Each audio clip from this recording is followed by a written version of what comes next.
All right, guys, the stretching job is complete. We're about to take this thing out of the shop right here. Changed my mind. We're not going to take it over to paint right now because I've got some more work I've got to do on it yet. I'm leaving this shop right here and going over to Garcia's Diesel Service on the northeast side of Houston. So all I've did is just put a little black paint on the new bolts because it's going to be about a month or so before I can get it over to sandblast and paint. They're going to over at Garcia's, they're going to fix these bushings right here. Remember that video number 3, we talked about these hanger bushings being bad. All 4 of these hanger bushings have got to be replaced. So we're going to replace the hanger bushings. We're going to get rid of these manual slack adjusters down here on the brake system, and we're going to put automatic slack adjusters on all 6 positions. And also we're going to add a 12 gauge Gen 3 air ride system to the front axle.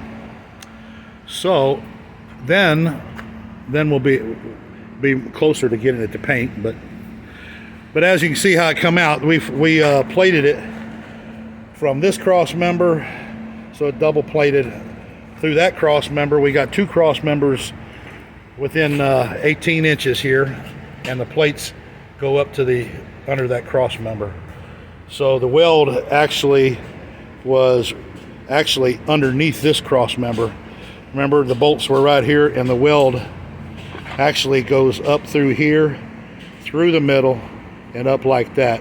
That way the top bolts of the cross member grab the front section, the bottom bolts grab the back section, and the weld is in the middle, and both sides are fish plated right here. So you can see the double frame fish plate right here on both sides. And you know, I think it'll be strong, plenty strong enough. You know, it going from through 3 cross members, bolted all the way down, you know, and let's see, it's got 6, 9, 12, 18 bolts through it. So I believe, you know, all the weight's going to be back here on the 5th wheel. You know, I mean, if this was a dump truck, this probably wouldn't work because it would probably break it. But we're carrying all our weight back here on the 5th wheel, so I don't believe this is going to break right here. I think we're going to be good with this many cross members and with the fish plate back behind the cross members. So I'm happy with it. I mean, we got new drive line in there. Put a new drive line with new U-joints and back here. So it came out pretty good in my opinion. I highly recommend the shop. It's Garland Truck and Trailer. Used to be formerly Houston Truck Rigging. You know, I mean, it just depends on what you like. But these guys, they know what they're doing when it comes to heavy iron. So, I mean, it's going to be a lot of fun to drive this truck, as long as it is. But I'm about to leave out of here, so I just figured we'd give you an updated video. We got quite a bit of work yet to do on this truck, but the stretching is done, you know, and I'm happy.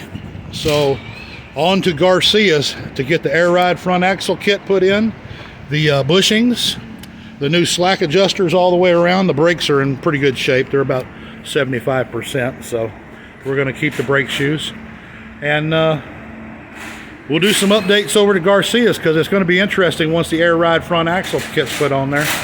This truck's got 29-inch tanks on it, so it's going to drop the front end quite a bit. That's my only concern, is that we're going to have to really watch about dragging tanks, you know. But this 12 gauge air ride kit that we're going to put on here, it's got 10 inches of ride in it, up and down, so we should be all right. We'll definitely let you guys know how it works out. But I'm happy with the stretch job. So it is now 320 inches long, and it's a monster. Everybody enjoy.